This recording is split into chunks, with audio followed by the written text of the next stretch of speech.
بسم اللہ الرحمن الرحیم ان اللہ لا یغفر ان یشرک به ویغفر ما دون ذلك لمن یشاء۔ سمجھ میں نقطۂ توحید آ تو سکتا ہے، تیرے دماغ میں بت خانہ ہو تو کیا کہیے۔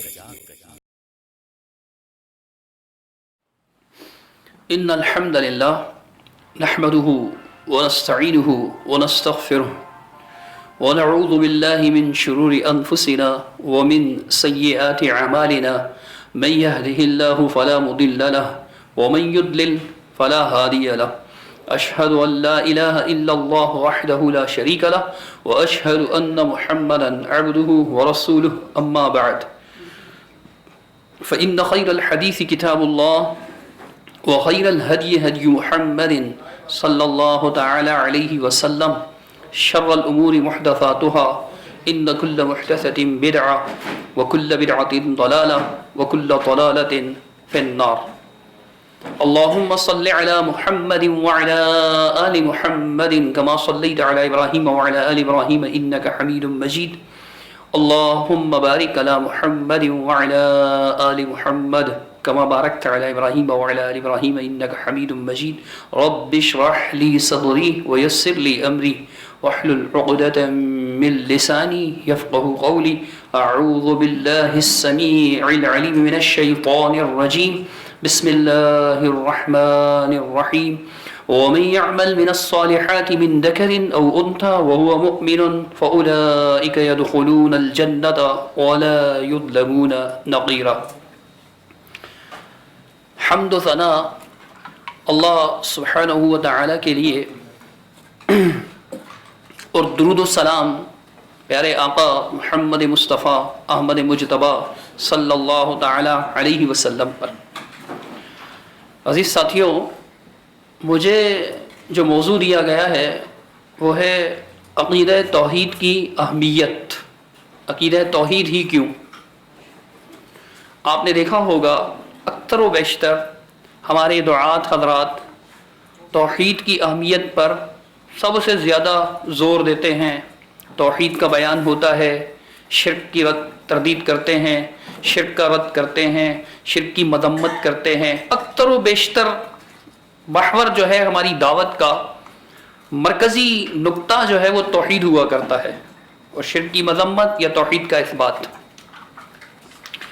اکثر و بیشتر، وللہ الحمد علی ذلک۔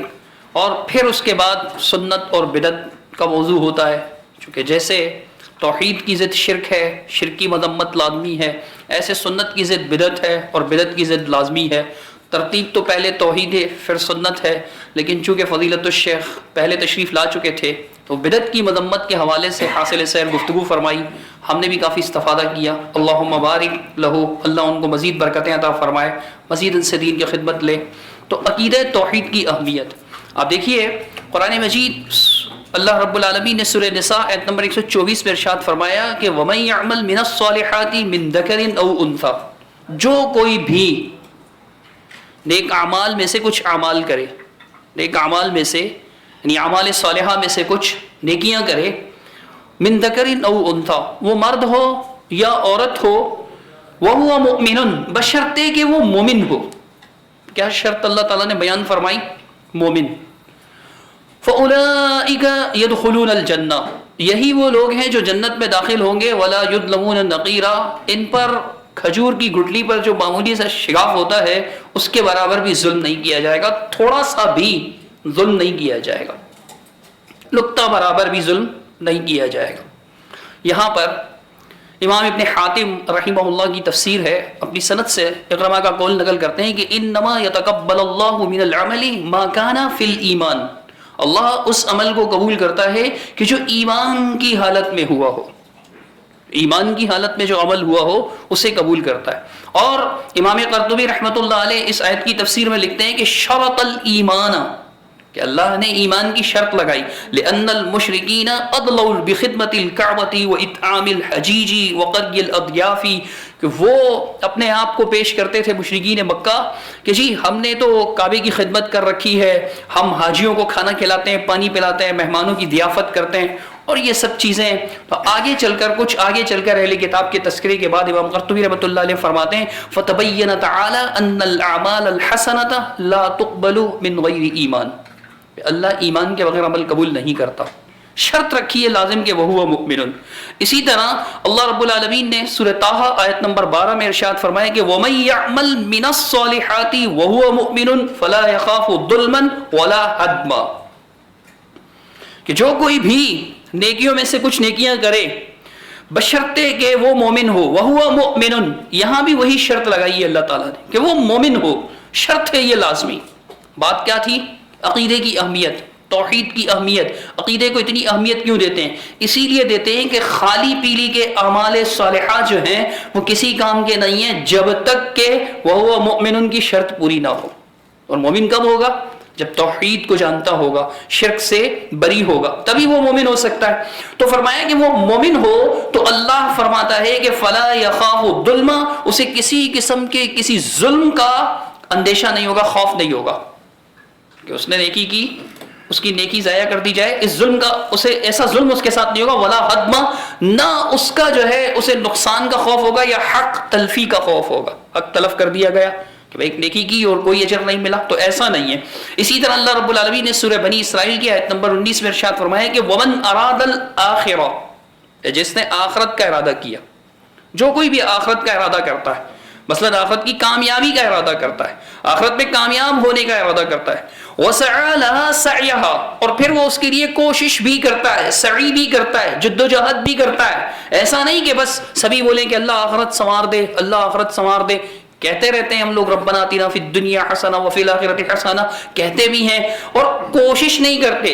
یہاں اللہ فرماتا ہے کہ ارادہ کرے آخرت کا اور پھر وَسَعَى لَهَا سَعْيَهَا، اور اس کے لیے کوشش بھی کرے. صرف کوشش کامیاب یعنی کوشش کی کامیابی کی ضمانت نہیں، چونکہ آگے اللہ پھر وہی شرطیہ جملہ بیان فرماتا ہے وَهُوَ مُؤْمِنٌ، اس شرط پر کہ وہ مومن ہو.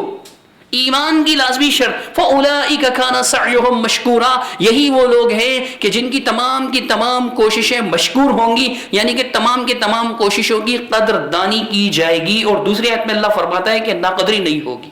چنانچہ سورہ انبیاء آیت نمبر 94 فرمایا فَمَن يَعْمَلْ مِنَ الصَّالِحَاتِ وَهُوَ مُؤْمِنٌ فَلَا كُفْرَانَ لِسَعْيِهِ وَإِنَّا لَهُ كَاتِبُونَ. فرمایا کہ جو کوئی نیک عمل کرے، نیکیوں میں سے کوئی سی بھی نیکی کرے، شرط یہ ہے کہ وَهُوَ مُؤْمِنٌ، بشرط کہ وہ مومن ہو.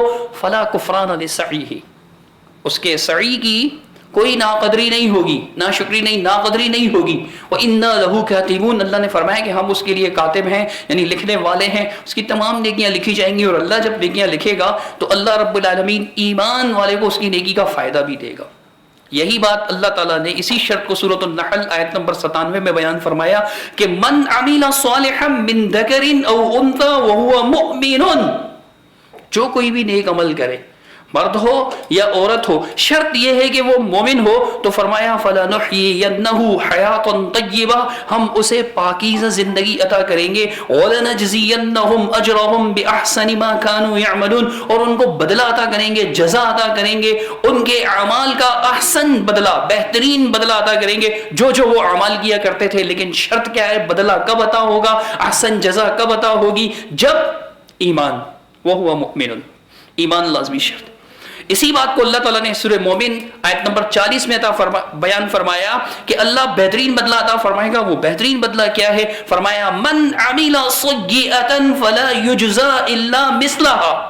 یہ رب کی رحمت ہے بہت بڑی کہ جو کوئی بھی برا عمل کرے گا، سیئہ گناہ کا کام کرے گا، نافرمانی کا کام کرے گا، برائی کا کام کرے گا، اسے اس کا بدلہ نہیں دیا جائے گا مگر اتنا ہی جتنا اس نے برائی کی ہے. زیادہ نہیں ہوگا، بس جتنی برائی ہے اتنا ہی گناہ دے گا اللہ، اس سے زیادہ نہیں.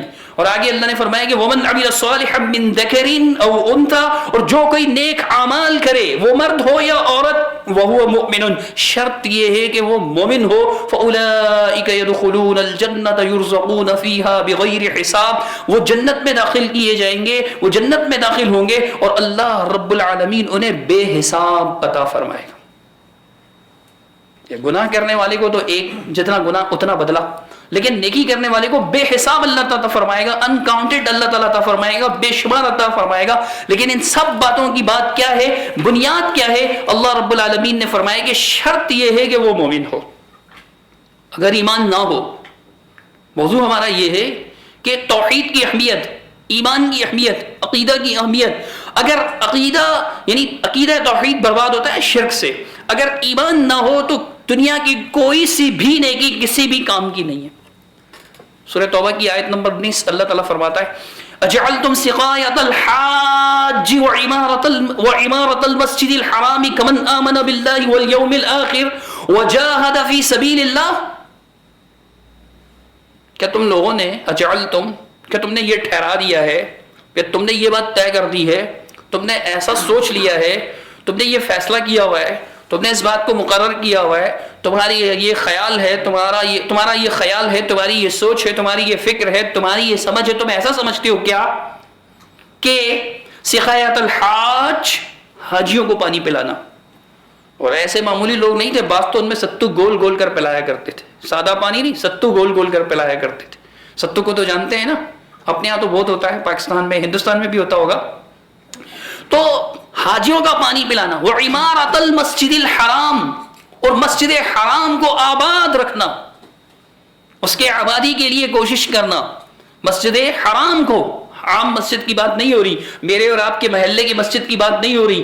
عمارت المسجد الحرام، مسجد حرام وہ پہلا گھر جو اللہ نے مخلوق کے عبادت کے لیے بنایا کہ مخلوق وہاں پر اللہ کی عبادت کریں. پہلے فرشتوں نے اس کی تعمیر کی، پھر انسان وہاں عبادت کرتے رہے، انبیاء علیہ الصلوۃ والسلام اللہ کی عبادت کرتے رہے. اللہ کا وہ پہلا گھر، اس کو آباد کرنے والے اللہ فرماتا ہے کہ حاجیوں کو پانی پلانا اور مسجد حرام کو آباد رکھنا، کیا تم نے اس کے برابر سمجھ لیا ہے کمن آمن باللہ والیوم الآخر، کہ جو اللہ پر ایمان لائے اور یوم آخرت پر ایمان لائے، وجاہد فی سبیل اللہ، اور اللہ کے راستے میں کوشش کرے کہ یہ برابر ہیں. یعنی ایک شخص ایمان نہیں لایا لیکن وہ حاجیوں کو پانی بھی پلا رہا ہے، وہ مسجد حرام کو آباد بھی کر رہا ہے، اس کے لیے بڑی محنت کر رہا ہے، ہر قسم کی کوششیں کر رہا ہے. دوسری طرف ایک وہ شخص ہے جسے مسجد حرام میں گھسنے بھی نہیں دیا جا رہا لیکن وہ ایمان بھی لایا ہوا ہے اللہ پر بھی، اور والیوم الآخر، یوم آخرت پر بھی ایمان لایا ہوا ہے. اللہ کے راستے میں اسٹرگل بھی کر رہا ہے، کوشش بھی کر رہا ہے، جدوجہد بھی کر رہا ہے، دعوت بھی دے رہا ہے، جو کچھ ہو سکتا ہے اللہ کے راستے میں سب کر رہا ہے. ایمان والا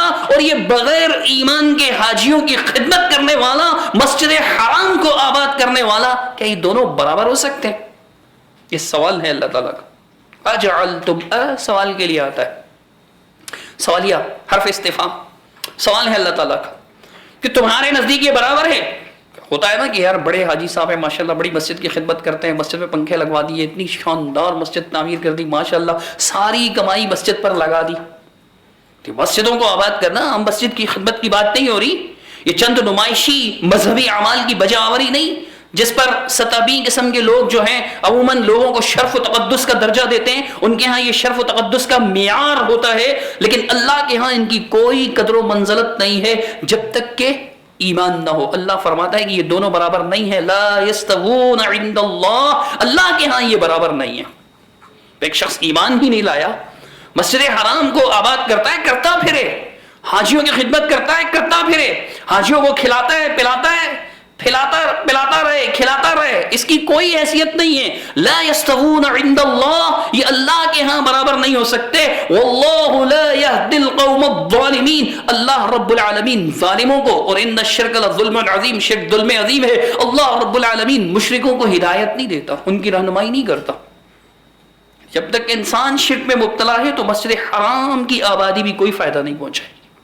اب دیکھیں اسی بات کو رب کریم نے مختلف اسلوب میں، قرآن مجید میں مختلف انداز میں بات بدل بدل کر اللہ رب العالمین نے بیان فرمایا، رسول اللہ صلی اللہ علیہ وسلم نے بھی بیان فرمایا. بس چند آیات اور احادیث آپ کے سامنے بطور مثال رکھوں گا. اللہ تعالیٰ سورۃ الزمر میں ارشاد فرماتا ہے وَلَقَدْ أُوحِيَ إِلَيْكَ وَإِلَى الَّذِينَ مِنْ قَبْلِكَ لَئِنْ أَشْرَكْتَ لَيَحْبَطَنَّ عَمَلُكَ وَلَتَكُونَنَّ مِنَ الْخَاسِرِينَ، کہ آپ پر بھی اے نبی صلی اللہ علیہ وسلم، آپ پر بھی اور آپ سے پہلے جتنے انبیاء کرام آئے ان سب پر اس بات کی وحی کی گئی کہ اگر آپ نے شرک کیا، جس نے بھی شرک کیا، لَيَحْبَطَنَّ عَمَلُكَ، ضرور و ضرور اس کا عمل مٹا دیا جائے گا، باطل کر دیا جائے گا، رائیگاں ہو جائے گا، وَلَتَكُونَنَّ مِنَ الْخَاسِرِينَ، اور ضرور و ضرور لازم طور پر وہ خسارہ اٹھانے والوں میں ہو جائے گا، نقصان اٹھانے والوں میں ہو جائے گا۔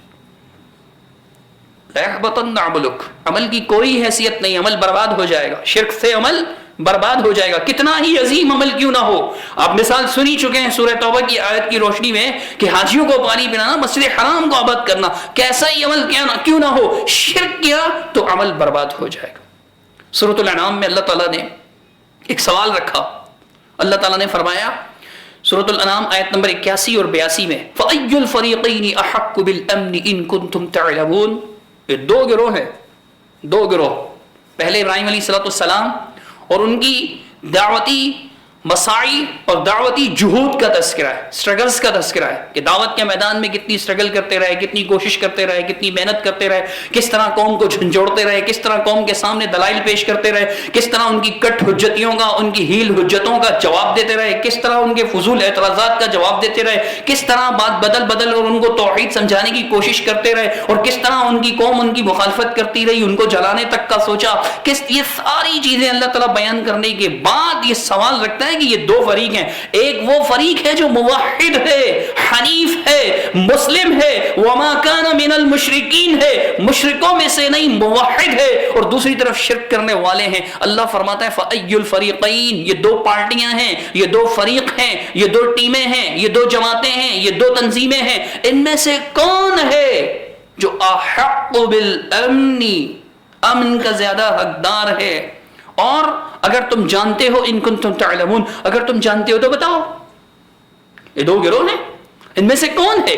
اللہ تعالیٰ نے بیان فرما دیا کہ الذین آمنوا، اگلی آیت میں سوال کا جواب خود دے دیا، بس سوال پوچھا اللہ تعالیٰ نے، اور اس سوال کا جواب اللہ تعالیٰ نے خود واضح فرما دیا، فرمایا الذین آمنوا ولم يلبسوا ایمانهم بظلم اولئک لهم الامن وهم مہتدون، فرمایا کہ وہ گروہ، وہ فریق، وہ جماعت، وہ تنظیم کہ جو اللہ پر ایمان لائے، جنہوں نے اللہ پر ایمان لایا، جو لوگ اللہ پر ایمان لائے، ولم يلبسوا ایمانهم بظلم، اپنے ایمان میں ظلم کی آمیزش نہیں کی، ظلم کی آمیزش نہیں کی۔ معروف آیت ہے، اس کی تفسیر میں معروف حدیث ہے، سیدنا ابن مسعود فرماتے ہیں آیت نازل ہوئی تو لوگ پریشان ہوئے اور اللہ کے رسول کے پاس آئے اور کہا اینا لم یظلم نفسہ یا رسول اللہ، اللہ کے رسول، صحیح بخاری شریف کی حدیث ہے، اللہ کے رسول صلی اللہ علیہ وسلم، ہم میں سے کون ایسا ہے کہ جس نے اپنی جان پر ظلم نہ کیا ہو؟ ایمان لانے کے بعد تھوڑا بہت تو ظلم ہو ہی گیا ہوگا نا، حد سے تجاوز کرنے کو ظلم کہتے ہیں۔ معمولی سا ظلم آپ یوں سمجھ لیں کہ ایک بھائی راستے پر جا رہا ہے اور آپ بھی جا رہے ہیں اور آپ راستہ کھلا ہوا ہے، بلا وجہ آپ اس کو کاٹ کر کے نکلتے ہیں، وہ ہڑبڑا سا جاتا ہے، یہ بھی ظلم ہے، معمولی سا ظلم ہے لیکن ظلم ہے۔ راستہ کھلا ہوا ہے بھائی، آپ ان کو کیوں چونکا رہے ہیں؟ آپ جان بوجھ کر ایسا کیوں کر رہے ہیں کہ وہ ہڑبڑا جائے، چوک جائے؟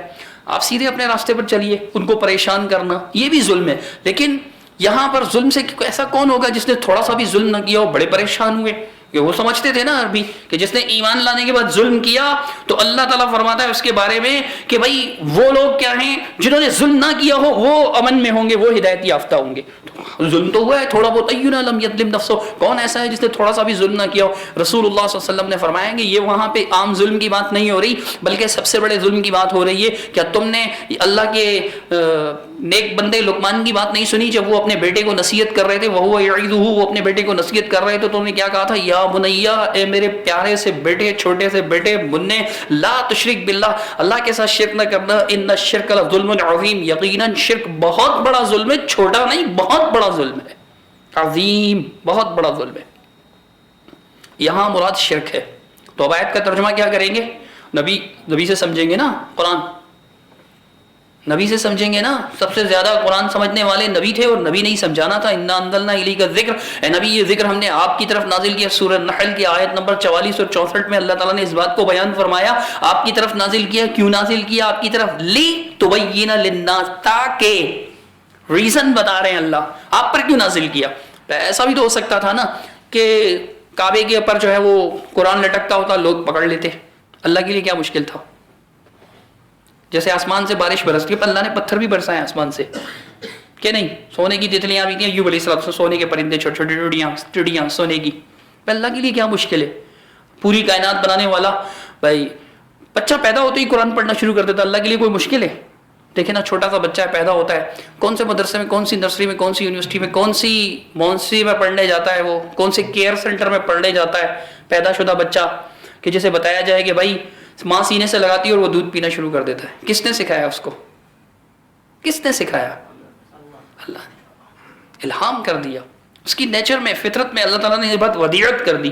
سمجھانے کی ضرورت نہیں پڑتی کہ بیٹا ایسے جو ہے نا تمہیں خوراک ملے گی، ایسے تمہیں غذا ملے گی اور اس غذا سے تم تقویت پاؤ گے. نہیں، بس پانے سینے سے لگایا، بچے نے دودھ پینا شروع کر دیا. کہیں سے پڑھ کر نہیں آیا، اللہ نے پہلے سے ہی پڑھا کر کے بھیجا. وَهَدَيْنَاهُ النَّجْدَيْنِ کا ایک یہ بھی مفہوم ہے. ٹھیک ہے، تو اللہ کے لیے کیا مشکل تھا؟ قرآن پڑھنا شروع کر دیتا بچہ. لیکن نہیں، اللہ نے رسول پر نازل کیا. کیوں؟ لِتُبَيِّنَ لِلنَّاسِ، تاکہ رسول لوگوں پر تبیین کریں، تفسیر کریں، توضیح کریں، تشریح کریں، واضح کریں، سمجھا دیں کہ آیت کیا کہہ رہی ہے. رسول نے سمجھایا اور سمجھایا کہ یہاں ظلم سے مراد شرک ہے. تو اب ترجمہ کیا ہوگا کہ جو ایمان لائیں اور ایمان لانے کے بعد اپنے ایمان میں شرک کی آمیزش نہ کریں، شرک کی ملاوٹ نہ کریں، شرک کا لبادہ نہ اڑائیں، اپنے ایمان کو شرک کا برقع نہ پہنائیں، شرک کی چادر نہ اڑائیں، شرک کی قمیض نہ اڑائیں، شرک کی شلوار نہ پہنائیں، ایمان کے ساتھ شرک کی ملاوٹ نہ ہو. اولئک لہم الامن، امن ان کے لیے. یہاں شرک نہیں، کتنا امن ہے؟ مثالی امن ہے نا، پوری دنیا میں جائیں. توحید کی برکت ہے، یہ شرک نہ ہونے کی برکت. اولئک لہم الامن، امن ان کے لیے ہے. وہم مہتدون، اور وہی لوگ ہدایت یافتہ ہیں. جو بھی ہو، جہاں بھی ہو، اکیلا ہی ہو، کسی بھی معاشرے میں رہے. اور امن سے مراد صرف دنیا کا ہی امن نہیں ہے، امن سے مراد آخرت کا امن بھی ہے. چونکہ آخرت میں جہنم کا عذاب یہ امن نہیں ہو سکتا. ایسا بندہ مامون نہیں ہو سکتا جو عذاب میں مبتلا ہو. تو آخرت کا امن بھی کس کے لیے ہے؟ دنیا اور آخرت کا امن اللہ رب العالمین کے ہاں اس کے لیے جو ایمان لانے کے بعد شرک نہ کرے. یہ توحید کی اہمیت ہے. لوگ کہتے ہیں ایمان بھئی مسلمان کلمہ پڑھتے ہیں، امت محمد صلی اللہ علیہ وسلم کی امت کو شرک کا خطرہ نہیں، تو پھر یہ آیت کیا بتا رہی ہے کہ جو ایمان لائے اور ایمان لانے کے بعد شرک نہ کرے اس کے لیے امن ہے، وہ ہدایت یافتہ ہے. آگے چلتے ہیں. اسی سورۃ الانعام میں اللہ رب العالمین نے 18 انبیاء علیہ السلام کا تذکرہ کیا. سیدنا ابراہیم علیہ السلام، اسحاق، یعقوب، نوح، داؤد، سلیمان، ایوب، یوسف، موسیٰ اور ہارون، زکریا اور جناب والا یحییٰ، عیسیٰ، الیاس، اسماعیل، یسع، یونس، سیدنا لوط علیہ والسلام. ان تمام انبیاء کا تذکرہ کرنے کے بعد اللہ رب العالمین نے آیت نمبر 87 میں ارشاد فرمایا کہ وَمِنْ آبَائِهِمْ وَذُرِّيَّاتِهِمْ وَإِخْوَانِهِمْ وَاجْتَبَيْنَاهُمْ وَهَدَيْنَاهُمْ إِلَى صِرَاطٍ مُسْتَقِيمٍ. یہ صرف یہی نہیں بلکہ ان کے آباء میں بھی ایسے لوگ تھے، ان کی ذریت میں، اولاد میں بھی ایسے لوگ تھے، ان کے بھائیوں میں بھی ایسے لوگ تھے جنہیں ہم نے چن لیا تھا. ہمارے چنیدہ بندے تھے. چنیدہ بولیں تو سلیکٹڈ بندے تھے، منتخب بندے تھے. سمجھ رہے ہیں نا؟ چنیدہ، چنے ہوئے، فارسی ہے نا اصل میں. ابھی وہ دور گئے یار، اردو میں فارسی کی اتنی آمیزش ہوتی تھی کہ لوگ عام طور پر سمجھتے تھے. اب تو کوئی فارسی پڑھتا ہی نہیں ہے. ہمارے یہاں پہلے فارسی پڑھائی جاتی تھی بہت زیادہ ہندوستان میں، تو اردو میں فارسی کا بڑا اثر ہے. بہرحال بات کہیں اور نکل جائے گی. سلیکٹڈ لوگ، انگلش زیادہ پڑھتے ہیں نا ابھی، بس سلیکٹ کردہ، اللہ کی سلیکشن. سلیکٹڈ لوگ تھے، منتخب، چنیدہ. ہم پھل چننے جاتے ہیں، سبزی خرید رہے ہوتے ہیں، ٹماٹر لے رہے ہیں. ٹماٹر معمولی روز کی سبزی ہے، تقریباً ہر روز سالن میں ہم ڈالتے ہیں. ہمارا سالن تو ٹماٹر کے بغیر بنتا نہیں ہے بھائی. تو وہ منتخب چن کر لے رہے ہوتے ہیں نا، اچھے اچھے لے رہے ہوتے ہیں، سارے اچھے. تو یہ اللہ کے چنے ہوئے بندے ہیں اور نیک لوگ، سبزی نہیں، انسانوں کی بات ہے. وَاجْتَبَيْنَاهُمْ، اللہ نے چنا ان کو اور انہیں صراط مستقیم کی ہدایت، صراط مستقیم کی رہنمائی دی. اور یہ صراط مستقیم پر دیے سارے. ذَلِكَ هُدَى اللَّهِ يَهْدِي بِهِ مَن يَشَاءُ مِنْ عِبَادِهِ. یہ اللہ کی ہدایت ہے، اللہ جیسے چاہے اپنے بندوں میں سے اس کی رہنمائی اس طرف کر دیتا ہے. لیکن اللہ تعالیٰ اس کے باوجود بھی یہ ساری باتیں، چنیدہ بندے تھے، منتخب بندے تھے، منتخب بندے تھے، سلیکٹڈ بندے تھے، یہ سب باتیں اپنی جگہ. اللہ آخر میں فرماتا ہے وَلَوْ أَشْرَكُوا لَحَبِطَ عَنْهُمْ مَا كَانُوا يَعْمَلُونَ. اگر یہ شرک کرتے تو ان کے تمام عمل برباد کر دیے جاتے. کیا بات واضح ہوئی؟ توحید سب سے زیادہ ضروری ہے. توحید کے بغیر اعمال صالحہ کی کوئی حیثیت نہیں ہے. بہت سے لوگ ہیں بھائی جوڑ پیدا کرو توڑ مت پیدا کرو, یہ توحید اور شرک کی باتیں نفرت پیدا کرتی ہیں, لوگوں کو متنفر کرتی ہیں. بس لوگ نماز نہیں پڑھ رہے تم یہ باتیں لے کر بیٹھے ہوئے ہو, شرک نہیں کرو, مزار پر نہ جاؤ, فلاں نہ کرو, فلاں نہ کرو. چھوڑو ان بحثوں کو, لوگوں کو نماز پر لے آؤ. بس نماز پڑھے, اللہ کے لیے 2 رکعت پڑھے اور پھر قبر پر جا کر بھی سجدہ ٹھوکتا رہے. نماز میں کہے ایاک نعبد و ایاک نستعین, مالک صرف تیری عبادت کرتے ہیں, صرف تجھی سے مدد مانگتے ہیں. نماز سے سلام پھیرنے کے فوراً بعد ہمارے ہاں تو عام طور پر امام شروع ہو جاتے ہیں دعا مانگنا ہمارے ملکوں میں, اور پھر دعائیں مانگتے ہیں. اس دعا کے اندر شرک پایا جا رہا ہوتا ہے. یا رسول اللہ انظر حالنا ویا حبیب اللہ اسمع قالنا اننی فی بحر غم مغرق خذ یدی سہل لنا اشکالنا. اے اللہ کے رسول ہمارے حال پر نظر کرم فرمائیے. رسول اللہ صلی اللہ علیہ وسلم ہماری فریاد کو سنیے, میں غم کے دریا میں ڈوب چکا ہوں, غرق ہو چکا ہوں. اللہ کے رسول مجھے غم کے دریا سے نکال دیجئے. یا پھر شیخ عبد القادر جیلانی رحمہ اللہ کو پکار رہے ہوتے ہیں کہ امداد کن از رنج و غم آزاد کن, در دین و دنیا شاد کن, یا غوث اعظم دستگیر امداد کیجئے, امداد کیجئے, میری دنیا اور آخرت کو سنوار دیجئے. اے غوث اعظم دستگیر, سب سے بڑے فریاد رسا, ہاتھ تھامنے والے, میرا ہاتھ تھام لیجئے. غیر اللہ کو پکار رہے ہوتے ہیں. نماز میں ایاک نعبد و ایاک نستعین کہا تھا. اس شرک سے ناروں کو توڑ پیدا ہوتا ہے. لیکن اللہ نیک لوگوں کا تذکرہ کر کے ان کا مقام واضح فرما کر, انبیاء تھے اور انبیاء معصوم ہوتے ہیں, شرک کر ہی نہیں سکتے. یہ فار ایگزامپل بات کی گئی ہے کہ فرض کیجئے برسبیل تنزل, فرض کیجئے یعنی کہ ایگزامپل بھی نہیں بلکہ یوں کہیں گے کہ فرض کیجئے. یعنی اگر آپ سمجھیں اگر ایسا ہوگا نہیں, اگر ایسا ہو ولو اشرکوا, اگر یہ شرک کرتے, یہ شرک نہیں کر سکتے, یہ شرک معصوم ہے. انبیاء علیہ السلام توحید کی دعوت دینے آئے, لیکن اگر یہ لوگ کر لیں نا تو اللہ پھر ان کو بھی نہیں چھوڑے گا, ان کے سارے اعمال برباد ہو جائیں گے. ہمیں سمجھایا جا رہا ہے کہ تمہاری حیثیت کیا ہے. یہ پیارے منتخب چنیدہ لوگ جن پر اللہ نے آیات بھیجی, نشانیاں بھیجی, جن کے دشمنوں کو اللہ نے نیست و نابود کیا, مختلف قسم کے عذاب بیچ کر کسی کے دشمنوں پر ہوا بھیجی تو کسی کے دشمنوں پر اللہ رب العالمین نے چیخ بھیجی, کسی کے دشمنوں پر پتھر برسائے, کسی کو پانی میں غرق کر دیا. یہ پیارے پیارے ہمارے لوگ, انبیاء علیہ السلام معجزات دیے, وحی نازل کی, مقام عطا فرمایا. یہ بھی اگر شرک کریں, سپوز, یہ سپوزڈ بات ہے, سپوز فرض کرو کریں گے نہیں, اگر کریں تو ان کے بھی تمام عمل برباد. اس سے ہمیں سمجھنا چاہیے کہ انبیاء تو شرک کر ہی نہیں سکتے. یہ ہمیں سمجھایا جا رہا ہے کہ اگر تم شرک کرو گے تو تم کس کھیت کی مولی ہو. جب انبیاء علیہ السلام کا جو عظیم الشان مقام ہے انہی کے لیے اللہ تعالیٰ یہ بات فرما رہا ہے تو میرے بھائی شرک سے سارے عمل برباد ہو جاتے ہیں. یہ عقیدہ توحید کی اہمیت ہے, اس کو سمجھنے کی ضرورت ہے کہ ہمیں اس بات کا دھیان رکھنا چاہیے. خاص طور پر توحید کی کتاب کا مطالعہ کرنا چاہیے, کتابوں کا مطالعہ کرنا چاہیے, ان مباحث کو سمجھنا چاہیے, کہیں شرک نہ ہو جائے, کیونکہ شرک ہوا تو سارے عمل برباد ہو جائیں گے. ہمارے عمل کی اور انبیاء کے عمل کی کتنا فرق ہے. ہم میں سے کوئی یہ دعویٰ کر سکتا ہے, چھوڑیے انبیاء علیہ السلام میں, ہم میں سے کوئی صحابی جتنے خشوع و خضوع کا دعویٰ کر سکتا ہے کہ جتنا صحابی خشوع و خضوع سے نماز پڑھتے تھے, جتنا وہ اللہ سے ڈرتے تھے, جتنا وہ اخلاص کے ساتھ نماز پڑھتے تھے, عبادت کرتے تھے, ہم اتنے اخلاص سے کرتے ہیں. ہم میں سے کوئی یہ دعویٰ کر سکتا ہے؟ نہیں. ایک ولی اللہ جتنا اخلاصی مل جائے تو کیا بات ہے. یہ تو انبیاء علیہ السلام تھے. تو میرے بھائی ان کے نیک اعمال, ان کے عظیم الشان اعمال جو یقیناً اللہ رب العالمین کے لیے ہوا کرتے تھے, اس کی رضا کے لیے ہوا کرتے تھے, اس کے باوجود بھی اللہ تعالیٰ نے یہ بیان فرمایا. ایک اور مثال سورۃ النور کی آیت نمبر 39 اور 40 میں اللہ نے 2 مثالیں بیان فرمائی. پہلی مثال اللہ تعالیٰ بیان فرماتا ہے والذین کفروا اعمالهم كسراب بقيعة يحسبه الظمآن ماء حتى اذا جاءه لم يجده شيئا ووجد الله عنده فوفاه حسابه والله سريع الحساب. فرمایا والذین کفروا, جو لوگ کفر کرتے ہیں, ایمان نہیں لائے. ایمان کی اہمیت کیا ہے, عقیدہ توحید کی اہمیت کیا ہے کہ جو لوگ کفر کرتے ہیں ان کے اعمال کی مثال سراب کی مانند ہے. سراب کی, سراب کیا ہوتا ہے؟ فرمایا بقیعتی, چٹیل صحرا میں, صحرا ریگستان, ریتی ریت, وہاں پر کوئی کھو گیا, اب ڈھونڈتا چلا جا رہا ہے, دھوپ کی چمک پڑتی ہے, ایسا محسوس ہوتا ہے کہ پانی ہے. سراب اسی کو کہتے ہیں نا. ایسا محسوس ہوتا ہے کہ پانی ہے, قریب جاتے ہیں تو کچھ بھی نہیں ہے, پانی وانی نہیں ہے. اس کا توہم تھا, اس کا تخیل تھا, اس کا خیال تھا. جیسے کہتے ہیں اندھا کیا چاہے, 2 آنکھیں, بھوکے سے پوچھیں 2 اور 2 4 کتنے ہوتے ہیں, بولے 4 روٹیاں. بھوک لگ رہی ہے نا, تو بولا 2 اور 2 کتنے ہوتے ہیں؟ بولا 4 روٹیاں. بھائی 4 ہوتے ہیں، 4 روٹیاں کیوں بول رہے ہیں؟ یہ بھوک بلوا رہی ہے اس سے.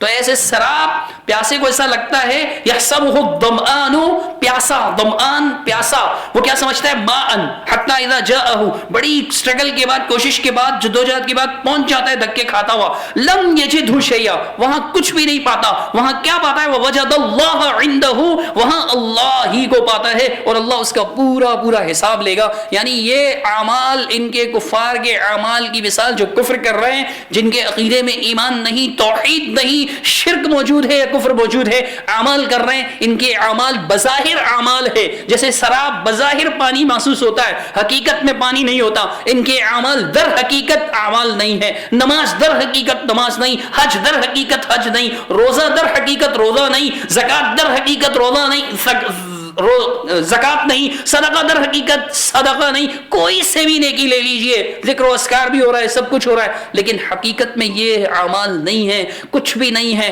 اللہ کے ہاں پہنچیں گے تو اللہ ان سے پورا پورا حساب لے گا، شرک کرنے کا پورا پورا حساب لے گا. واللہ سریع الحساب. یہ مت سمجھو کہ کب لے گا، اللہ بہت جلد حساب لینے والا ہے. اگلی ہی آیت نمبر 39-40 میں اللہ رب العالمین نے ایک اور مثال بیان فرمائی اس کے ساتھ ہی کہ او کظلمات، یا پھر کفر کرنے والوں کے اعمال کی مثال ایسے جیسے اندھیرے. کیسے؟ عام سے اندھیرے نہیں. فی بحر لجی، بڑے گہرے سمندر میں، صرف گہرا سمندر ہی نہیں، یغشاہ موجن، اسے ایک موج بھی گھیرے ہوئی ہے، یعنی اس کے اوپر بھی ایک موج، ایک لہر آئی ہوئی ہے. موج ہی کہتے ہیں نا آپ بھی، سمندر پہ جو لہر اٹھتی ہے، موج آئی ہوئی ہے، لہر اٹھی ہوئی ہے اوپر اس کے. اور پھر من فوقہ موجن، اس موج کے اوپر ایک اور پیچھے سے بڑی موج آ گئی.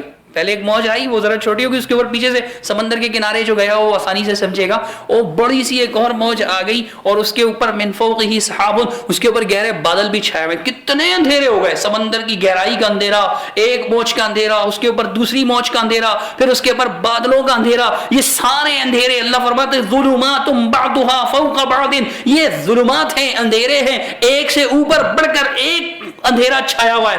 اذا اخرج یدہ لم یکد یراہا، ایسے میں اگر وہ اپنا ہاتھ نکال بھی لیتے ہیں اندھیروں میں تو قریب نہیں کہ وہ اپنا ہاتھ دیکھ پائے، ہاتھ بھی سجھائی نہیں دے رہا، ہاتھ بھی نظر نہیں آ رہا، ایسا اندھیرا ہے. فرمایا رب کریم نے کہ یہ ان لوگوں کی مثال ہے کہ جن اعمال، ان لوگوں کے اعمال کی مثال ہے کہ جن کے اعمال تو ہیں لیکن ایمان نہیں ہے، کفر شامل ہے ایمان میں، عقیدے کے اندر کفر ہے، شرک ہے.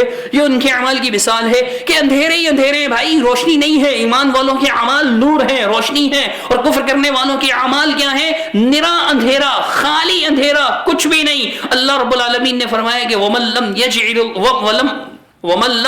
اللَّهُ لَهُ نُورًا فما لہو من نور، جس کے لیے اللہ نور نہ پیدا کر دے، نور نہ مقرر کر دے، اسے کوئی نور ملنے والا نہیں. یہ کفار کی مثال ہے. اور احادیث کے مثال کی طرف آتے ہیں. ابو طالب کو لے لیجئے، کون تھے؟ عم رسول، چچا رسول اللہ صلی اللہ علیہ وسلم کے، سیدنا علی کے والد. ٹھیک ہے، کتنی محنت تھی ان کی. سیدنا عباس رضی اللہ عنہ بیان فرماتے ہیں، اور یہ عباس عبد المطلب کے بیٹے ہیں. ٹھیک ہے، اپنے بھائی کے بارے میں بھی پوچھ رہے ہیں نا رسول اللہ صلی اللہ علیہ وسلم سے ایمان لانے کے بعد. صحیح بخاری شریف کی حدیث ہے، صحیح بخاری شریف کی حدیث نمبر ہے 6208. قال یا رسول اللہ هل نفعت ابا طالب بشيء فانه كان يحوتك ويغضب لك. کہ اللہ کے رسول صلی اللہ علیہ وسلم هل نفعت، کیا آپ نے کسی قسم کا کوئی بینیفٹ دیا، کوئی فائدہ دیا، کوئی پروفٹ دیا، آپ کی وجہ سے کوئی فائدہ ہوا ابو طالب کو، آپ نے کوئی فائدہ پہنچایا کسی بھی چیز کا؟ کیوں؟ فإنه كان يحوتك، وہ آپ کی کیا کیا کرتا تھا؟ يحوتك أي يسودك يرعاك يدافع عنك، یعنی وہ آپ کی حفاظت کیا کرتے تھے، وہ آپ کی دفاع کیا کرتے تھے، وہ آپ کی بڑی رعایت کرتے تھے، بڑی محبت کرتے تھے، آپ سے لوگوں کو روکا کرتے تھے، لوگ آپ کو مارنا چاہتے تھے، وہ رکاوٹ بنے ہوئے تھے، بڑی ڈیفنس کی آپ صلی اللہ علیہ وسلم کی، بڑی خدمت کی آپ صلی اللہ علیہ وسلم کی، اور آپ کے لیے غصہ ہو جایا کرتے تھے، لوگوں سے لڑتے بھی تھے آپ کے لیے، آپ کی خاطر. اس کا کوئی فائدہ ہوگا؟ رسول اللہ صلی اللہ علیہ وسلم نے فرمایا قال نعم، ہاں ہوگا. کیا ہوگا؟ کیا جہنم سے نجات مل جائے گی؟ نہیں. آگے سن لیجئے، اللہ کے رسول فرماتے ہیں هو فی ضحضاء من نار، وہ آگ کے دحداء میں ہوگا. یہ ضح یعنی ضاد حا پھر ضاد الف اور آخر میں حا، ضح. یہ کہتے ہیں اتنے سے پانی کو جو ٹخنوں تک پہنچے، ٹخنا سمجھتے ہیں نہیں، جیسے یہ ہاتھ کا گٹا ہے ایسے پاؤں کے ساتھ ہوتا ہے، ٹخنے سے اوپر شلوار رکھنا چاہیے، وہاں اسفل من الکعبین من الازار ففی النار. وہ پانی الماء القلیل الذی یبلغ الکعبین، وہ تھوڑا سا پانی جو کعبین تک پہنچتا ہے. یہاں استعارہ لیا ہے، چھوڑیے استعارہ کو، علمی بات ہو جائے گی، کسی اور طرف چلے جائیں گے. یعنی ٹخنوں تک اس کی آگ پہنچے گی. بس پانی کا لفظ استعمال کر کے مراد آگ لی گئی ہے کہ اس کی آگ جو ہے جہنم کی آگ اس کے ٹخنوں تک، من نار کے لفظ بھی ہیں، استعارہ ہے کہ یہاں ٹخنوں تک اس کے بس آگ پہنچے گی. یہ فائدہ ہوگا اسے، لولا انا، اگر میں نہ ہوتا، یعنی اتنی میری خدمت نہ کی ہوتی، میں نے اللہ سے اتنی فریادیں نہ کی ہوتی، لکان فی الدرک الاسفل من النار، مشرک ہونے کی وجہ سے وہ جہنم کے سب سے نچلے طبقے میں ہوتے. صحیح بخاری باب کنیت المشرک کے اندر، کتاب الادب باب کنیت المشرک کے اندر یہ حدیث آپ کو مل جائے گی. اس کی وجہ کیا ہے؟ سیدنا سعید بن المسیب رحمہ اللہ اپنے والد سیدنا مسیب رضی اللہ تعالیٰ عنہ سے بیان فرماتے ہیں کہ جب ابو طالب کی وفات کا وقت آیا تو رسول اللہ صلی اللہ علیہ وسلم ان کے پاس تشریف لائے. آپ آئے اور آپ نے وہاں ان کو دعوت دی. وہاں آخر وقت میں بھی آپ نے کوشش کی. اس وقت وہاں ابو جہل بھی موجود تھا، ہشام، عبداللہ بن ابی امیہ بھی موجود تھے. یہ سب لوگ رسول اللہ صلی اللہ علیہ وسلم نے فرمایا کہ اے عمی یا عمی قل لا الہ الا اللہ کلمۃ اشہد لک بہا عند اللہ. چچا جان لا الہ الا اللہ کہہ دیجئے، ایک کلمہ بس، شہادت دیجئے، میں اللہ گواہی دیجئے، میں اللہ کے ہاں اس کلمے کی گواہی پیش کروں گا کہ اللہ مرنے سے پہلے میرے چچا جان نے کلمہ پڑھ لیا تھا. وہاں ابو جہل بدبخت بھی بیٹھا ہوا تھا. اس نے فقال ابو جہل و عبداللہ بن ابی امیہ، ابو امیہ اور عبداللہ بن ابو امیہ اور ابو جہل نے کہا، کیا کہا؟ اترغب عن ملت عبد المطلب. اچھا میاں تم اب جاتے جاتے اپنے ابا عبد المطلب کے دین سے پھرنے لگے ہو، باپ دادا کا مذہب چھوڑنے لگے ہو، ان وہابیوں کی 2 آیات سن لی، 2 احادیث سن لی اور باپ دادا کا مذہب چھوٹ رہا ہے تم سے، سارے خاندان کا مذہب چھوڑنے لگے ہو 2 آیات سن کر، 2 احادیث سن کر. ہیں برسوں سے ہمارے باپ دادا یہ کرتے چلے آئے، پورا خاندان، قوم، قبیلہ، ملک، برادری، وطن، صوبہ سب یہی کر رہے ہیں اور تم چھوڑنے چلے جا رہے ہو. یہی والی بات بولنا ہے. عبد المطلب کے دین سے پھرو گے، اس کے مذہب سے پھرو گے. رسول اللہ صلی اللہ علیہ وسلم اپنی بات دہراتے رہے، قل یا امی قل لا الہ الا اللہ، چچا جان لا الہ الا اللہ کہہ دیجئے، بار بار، یہاں تک ابو جہل بھی اپنی بات دہراتا چلا گیا کہ اترغب عن ملت عبد المطلب کے دین سے پھر جاؤ گے. بار یہ تکرار جاری رہی. دونوں کوشش کر رہے ہیں، شیطانی قوتیں بھی، رحمانی قوتیں بھی، اللہ تعالیٰ کی طرف سے، یعنی رحمانی قوت محمد رسول اللہ صلی اللہ علیہ وسلم کی جدوجہد، اور دوسری طرف شیطانی قوت ابو جہل اور اس کے چہلے چپاٹے، یہ سارے کوشش کر رہے ہیں. آخر میں اس کے منہ سے نکلا کیا؟ اس نے کیا بات کہی کہ ہوا علی ملت عبد المطلب. لوگ کہتے ہیں کہ یار یہ ایسی حدیثیں بیان کرتے ہیں رسول اللہ صلی اللہ علیہ وسلم کے دادا کے بارے میں، چچا کے بارے میں. ارے بھائی ہم بیان کر رہے ہیں، جن کے ابا تھے وہ بیان کر رہے ہیں. عباس رضی اللہ تعالیٰ رسول اللہ صلی اللہ علیہ وسلم کے چچا تھے نا، تو ان کے ابا ہوئے نہیں عبد المطلب، ابو طالب ان کے بھائی ہوئے نہیں، وہ بیان کر رہے ہیں. بھائی ہم اپنی طرف سے بیان نہیں کر رہے، ہمیں کوئی مزہ نہیں آ رہا ہوتا بیان کرنے میں. بتانا ہوتا ہے کہ عقیدہ توحید کی اہمیت کیا ہے. عقیدہ توحید اگر نہ ہو تو پھر کوئی رسول اللہ کا بیٹا ہو یا چچا ہو یا والد ہو، کوئی کیوں نہ ہو، اسے فائدہ حاصل نہیں ہوگا. وعلی ملت عبد المطلب وابى ان يقول لا الہ الا اللہ. اس نے یہ کہا کہ بھائی میں تو عبد المطلب کے ہی دین پر ہوں، بے فکر رہو تم، اور اس نے لا الہ الا اللہ کہنے سے انکار کر دیا. تو رسول اللہ صلی اللہ علیہ وسلم نے ارشاد فرمایا، اما واللہ لاستغفرن لک ما لم انہ عنک. میں تو تمہارے لیے استغفار کرتا رہوں گا جب تک کہ مجھے منع نہ کر دیا جائے. آیت نازل ہوئی ما کان، کون سی آیت؟ سورہ توبہ والی آیت. اللہ تعالیٰ نے فرمایا ما کان للنبی والذین آمنوا ان یستغفروا للمشرکین ولو كانوا اولی قربى من بعد ما تبین لهم انهم اصحاب النار. ایمان والوں کے لیے یہ بات جائز ہی نہیں ہے.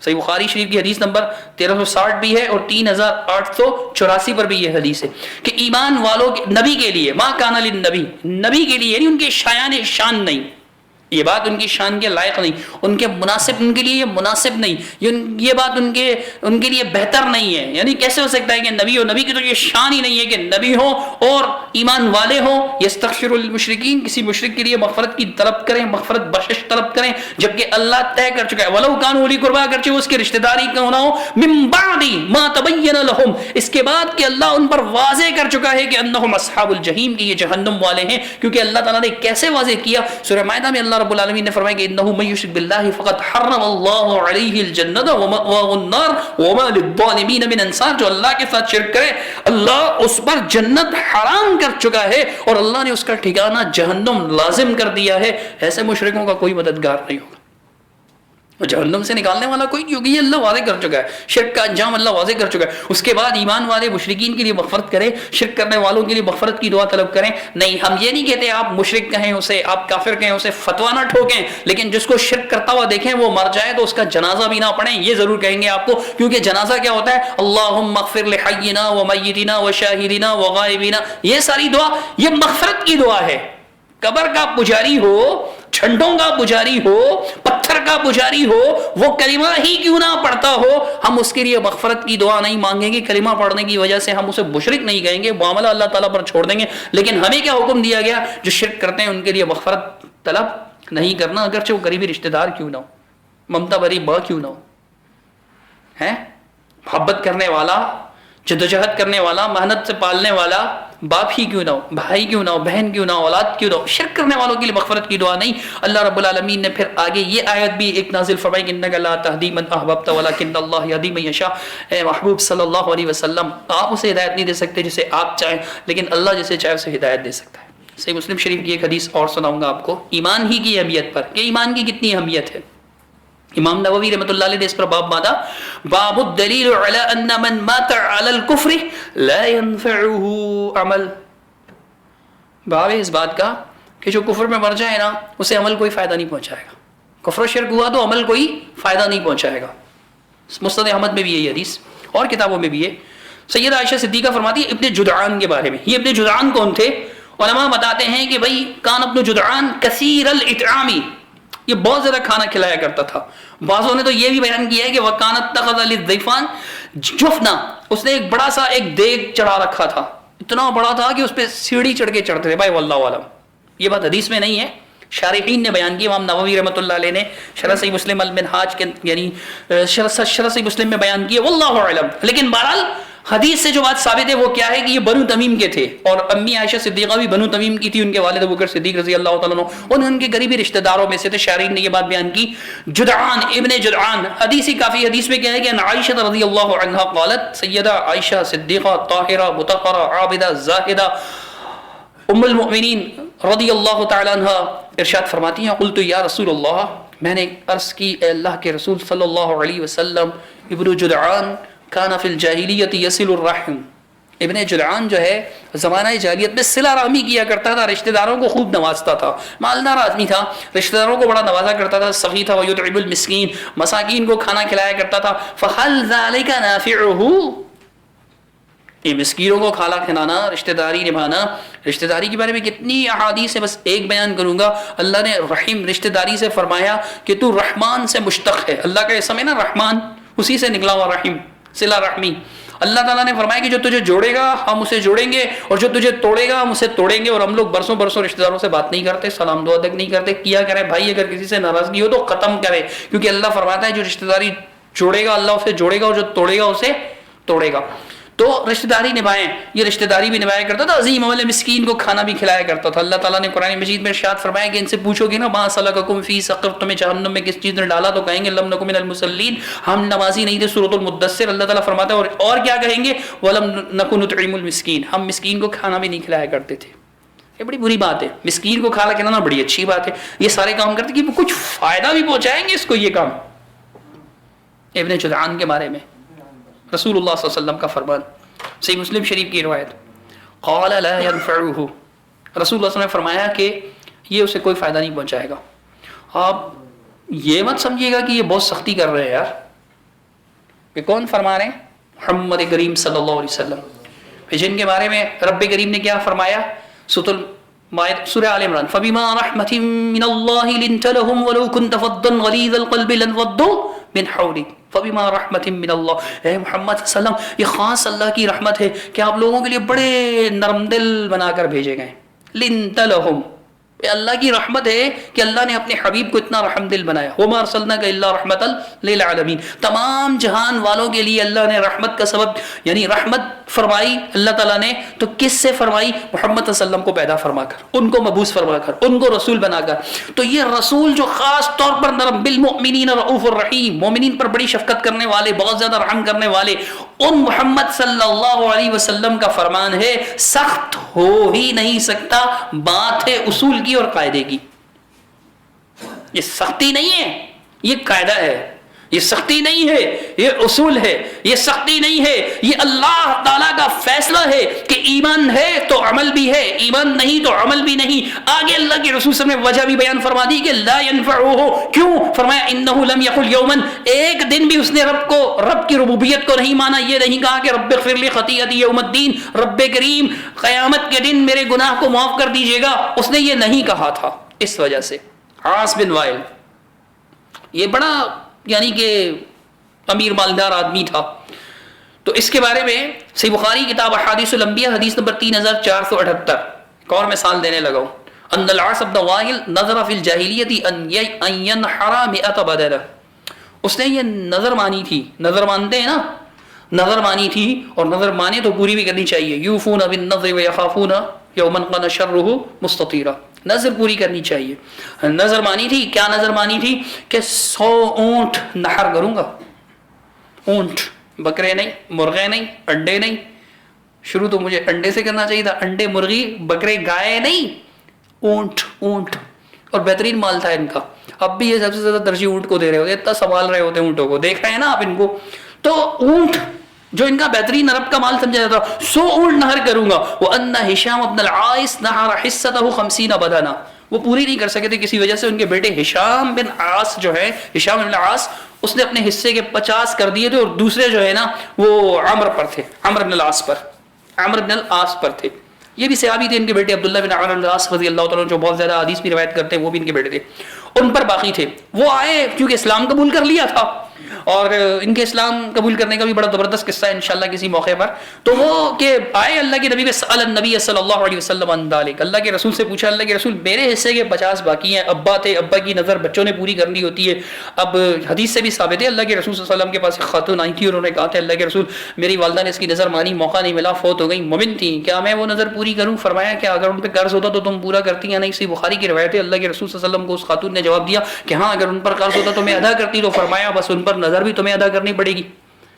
تو یہ پوچھنے آئے کہ اللہ کے رسول یہ میرے والد کی نظر تھی، میرے بھائی نے تو اپنے حصے کے 50 ذبح کر دیے تھے، نحر کر دیے تھے اونٹ، اب میری باری ہے 50 کی، تو میں کیا کروں؟ پوچھا. تو اللہ کے رسول صلی اللہ علیہ وسلم نے صاف صاف فرما دیا. یہ مسئلہ ہی ایسا ہے توحید کا کہ یہاں کسی قسم کی رو، رعایت، لحاظ، مروت، نرمی برتنے کا چکر ہی نہیں ہے، کچھ بھی نہیں ہے. اب اللہ نے یہ کام کیا کر سکتے ہیں؟ فرمایا اما ابو کا فلو کان اقر بالتوحید، دل ٹھنڈا کرنے والا لفظ توحید. فرمایا اما ابو کا فلو کان اقر بالتوحید، اگر آپ کے ابا جان نے توحید کا اقرار کیا کرا ہوتا، اقرار کیا ہوا ہوتا، ولو اقر کان اقر بالتوحید، اقرار تو اردو میں بھی بولتے ہیں نا، اقرار کیا ہوتا، توحید کا اقرار کیا ہوتا، فصمت وتصدقت عنہ نفعہ ذلک، پھر تم اس کی طرف سے اگر اس کے نظر مانے ہوئے روزے رکھتے یا تم اس کی طرف سے اس کے نظر مانے ہوئے صدقات ادا کرتے تو اسے فائدہ پہنچتا. ویسے بھی اولاد کی نیکی سے والدین کو فائدہ تو پہنچتا ہی ہے. صحیح حدیث ہے، بھلے اس سے نظر نہ مانی ہو، آپ جو بھی نیکی کریں گے ایمان والے والدین کو اس کا ثواب پہنچتا رہے گا. یہ تو صدقہ جاریہ میں سے ہے. اب اللہ کے رسول صلی اللہ علیہ وسلم نے کیا فرمایا کہ نہیں ایسا نہیں ہو سکتا. بس آخری ایک آدھ حدیث بیان کر کے بات ختم کرنے لگا ہوں کہ نہیں ہوگا کیونکہ اس نے توحید کا اقرار نہیں کیا تھا. اور دوسری طرف ایک توحید کے اقرار کرنے والے کا سنیے قصہ. 50-100 اونٹ نظر ماننے والا بخیل تو نہیں ہو سکتا. ہو سکتا ہے؟ بخیل نہیں تھا، سخی تھی، سخاوت تھی، سب کچھ تھا. لیکن دوسری طرف صحیح بخاری شریفی کی حدیث ہے، مسند احمد میں بھی اور بھی کئی کتابوں میں، صحیح بخاری میں اس کا نمبر ہے 3478. سیدنا ابو سعید الخدری رضی اللہ تعالیٰ بیان فرماتے ہیں ان رجلا کان قبلکم رغسہ اللہ مالا. تو میں پچھلی امتیں جو تھیں ان میں ایک آدمی تھا، رغسہ اللہ المال، رغسہ یعنی اعطاہ ووسع لی وبارک لہ. رغس کہتے ہیں السعہ کو، وسعت مال میں بڑی وسعت اللہ نے عطا کری, نمو عطا کیا تھا. النما الوسعۃ فی النعمہ السعۃ فی النعمہ, نعمت میں سعت کو کہتے ہیں الرغس, والبرکۃ والنما, برکت کو کہتے ہیں, نمو کو کہتے ہیں. مال بڑھتا ہی چلا جا رہا ہے, بڑھتا ہی چلا جا رہا ہے, بڑھتا ہی چلا جا رہا ہے. اللہ نے ایسی برکت رکھی تھی اس کے مال میں. فقال لبنیہ لما حضر, اور بعض روایت میں آتا ہے کہ لما حضرت الوفات, بخاری کے الفاظ نہیں ہے, مسند احمد وغیرہ میں, کہ جب اس کی وفات کا وقت آیا بولا ایو ابن کنت لکم, بیٹو بتاؤ میں کیسا ابا تمہارے لیے ثابت ہوا. والد ہوتے ہیں نا, اب نالائق بیٹے ہوتے ہیں تو کیا کہتے ہیں, ہمارے باپ نے ہمارے لیے کیا ہی کیا ہے. بڑی بدتمیزی والی بات ہے, بغیرتی بے حسی والی بات ہے, بے حیائی والی بات ہے. کوئی غیرت مند بیٹا کبھی بھی یہ نہیں کہے گا. اس نے اپنا نام دیا نا, سب سے بڑی عزت تو اس نے دی.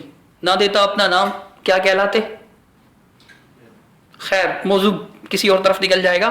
قالوا خیر ابن, آپ بڑے بہترین ابا تھے, بہترین ابا تھے, بڑا خیال کرا آپ نے ہمارا. قال فانی لم اعمل خیرا قط, اچھا باپ تو تھا, ساری زندگی ہندوستان پاکستان چھوڑ کر سعودیہ میں کما کما کے تمہیں کھلاتا رہا, جیسے ہم بولیں تو.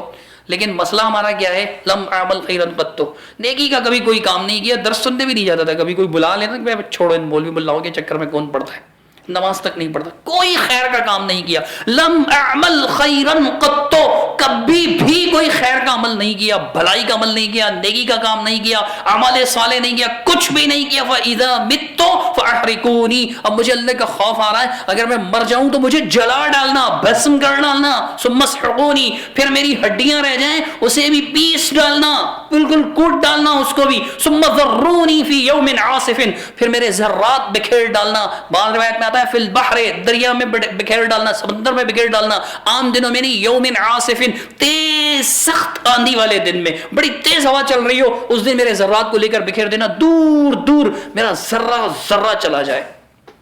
مفصل روایت بہت ساری کتابوں میں اس کے الفاظ موجود ہیں, میں آپ کو مختصر کر کے بتا رہا ہوں. کیوں؟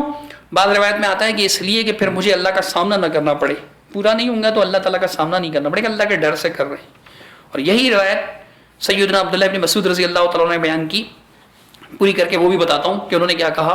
ففعلوا, انہوں نے ایسے ہی کیا.